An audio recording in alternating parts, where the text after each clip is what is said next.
21 तक ही है हमारे पास प्रश्न। 20 नंबर को देखिए, ये भी बहुत बार रिपीट होता है, बहुत बार पूछा जाता है। देखें जरा क्या चाहता है, a particle performs SHM with an amplitude A. तो कहां का क्वेश्चन है, कौन सी जगह से उठाया हुआ है, सिंपल हार्मोनिक मोशन से उठाया हुआ क्वेश्चन है ना, सिंपल हार्मोनिक मोशन से उठाया हुआ क्वेश्चन है। 8th क्वेश्चन में टेम्परेचर, हिना गोयानी कह रही है कि 8th क्वेश्चन में टेम्परेचर कोफिशिएंट दिया था, थर्मल कंडक्टिविटी नहीं। हो सकता है बेटा, हो सकता है, पर हमको जो रिट्रीव हुआ वो थर्मल कंडक्टिविटी रिट्रीव हुआ। हो सकता है कि अल्फा दिया हो, पर उसकी भी सिमिलर ही तरीका है, उसमें भी जो तरीका है, मेथोडोलॉजी है वो सेम।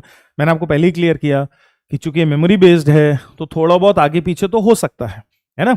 यही काफी ज्यादा तारीफ काबिल बात है जो मैंने शुरू में कही थी कि भैया 12 सवा 12 पे पेपर खत्म हुआ है ना, 2 सवा 2 बजे तक हमने क्वेश्चंस रिट्रीव किए, देखा उनको और ठीक किया क्वेश्चंस को, पीपीटी बना ली और ये सामने हम आपके आ गए, है ना भाई। इसमें ही बहुत ज्यादा एनर्जी और बहुत लोग इन्वॉल्व हैं, तो 100% एक्यूरेसी की उम्मीद नहीं करनी चाहिए हमें, पॉसिबल भी नहीं है वो।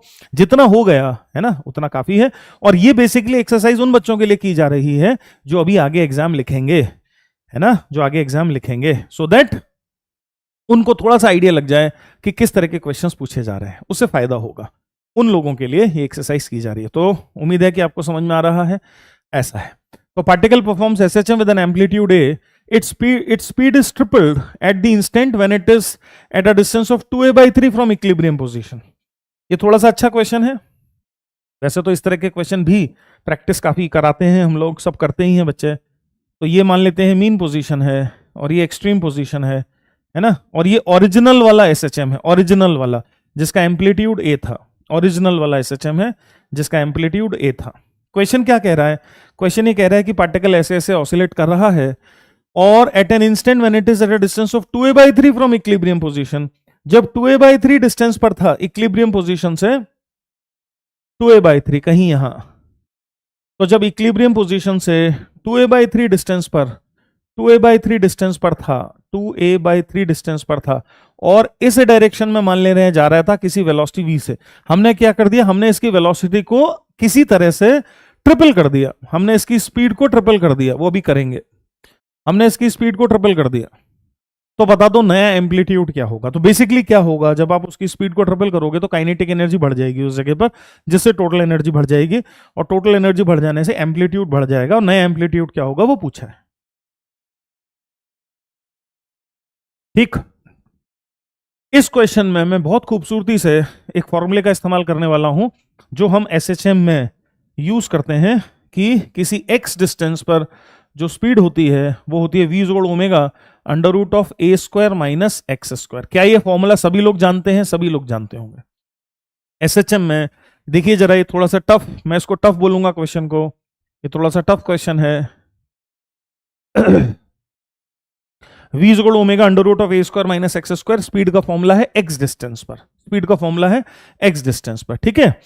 तो मान लेते हैं कि जब हमने इस v को 3v कर दिया, इस v को 3v कर दिया तो एम्पलीट्यूड a' हो गया, पर मीन पोजीशन नहीं शिफ्ट हुई, मीन पोजीशन नहीं शिफ्ट हुई। ध्यान से समझना, मीन पोजीशन तो यही रही, मीन पोजीशन तो यही रही, केवल एम्पलीट्यूड बढ़ गया। तो जो यहां तक ऑसिलेशन हो रहे थे अब आगे आगे तक होने लगे, ऐसे एम्पलीट्यूड बढ़ गया। मान लेते हैं एम्पलीट्यूड बढ़कर a' हो गया, एम्पलीट्यूड बढ़कर a' हो गया। तो जब हमने स्पीड को 3v कर दिया तो जो नई स्पीड आई 3v that would be equal to, इसी फॉर्मूले से ओमेगा √ नया एम्पलीट्यूड a' का स्क्वायर माइनस x, और x क्या है 2a/3, 2a/3 का स्क्वायर। आई होप सबको ये बात समझ में आ रही है। मैंने अज्यूम कर लिया है कि मीन पोजीशन नहीं बदली, ओमेगा नहीं बदला, ये दो बातें मैंने अज्यूम कर ली हैं। एम्पलीट्यूड बदल के a' हो गया है। तो जब तुमने स्पीड को 3 टाइम्स कर दिया तो जो नई स्पीड हो गई 3v, दैट इज ओमेगा √ नए एम्पलीट्यूड का स्क्वायर माइनस x का स्क्वायर, x की वैल्यू 2a/3। ठीक, यहां जो v की वैल्यू है वो पुराने एसएचएम में जो स्पीड थी वो है, तो v है ओमेगा √a², क्योंकि पुराने एसएचएम का एम्पलीट्यूड तो यही था, a² माइनस 2a/3 का स्क्वायर। इन दोनों इक्वेशंस को ध्यान से देखिए, इन दोनों इक्वेशंस को ध्यान से देखिए। ये सबसे आसान तरीका है इस क्वेश्चन को करने का, नहीं तो हम एनर्जी वगैरह में अटक सकते हैं।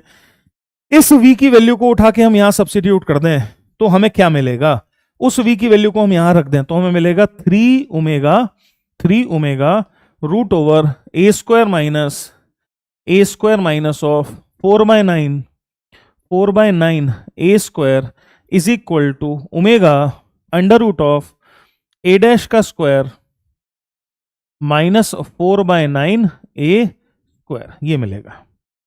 ठीक है, ओमेगा को उड़ा दें दोनों तरफ से और स्क्वायर कर दें, ओमेगा को दोनों तरफ से उड़ा दें और स्क्वायर कर दें, दोनों तरफ स्क्वायर कर दें। तो अब देखो क्या मिलेगा मुझे, तो मुझे मिलेगा जब मैं अंदर जाऊंगा तो 9a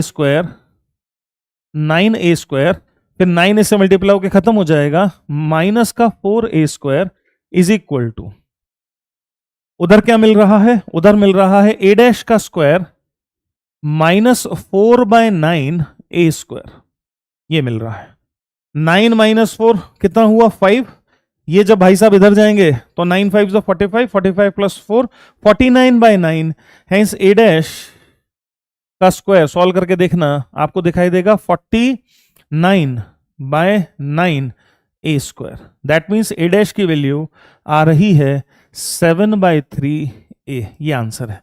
तो कई लोगों ने लिख दिया था 7/3 a, बिल्कुल सही बात है, 7/3 a, सही बात है, ऐसा है। तो a dash is equal to 7a/3 हमारा राइट आंसर इस क्वेश्चन का आएगा। क्या मेरी बात समझ में आ रही है, क्या बात समझ में आ रही है? जल्दी से मुझे थम्स अप दे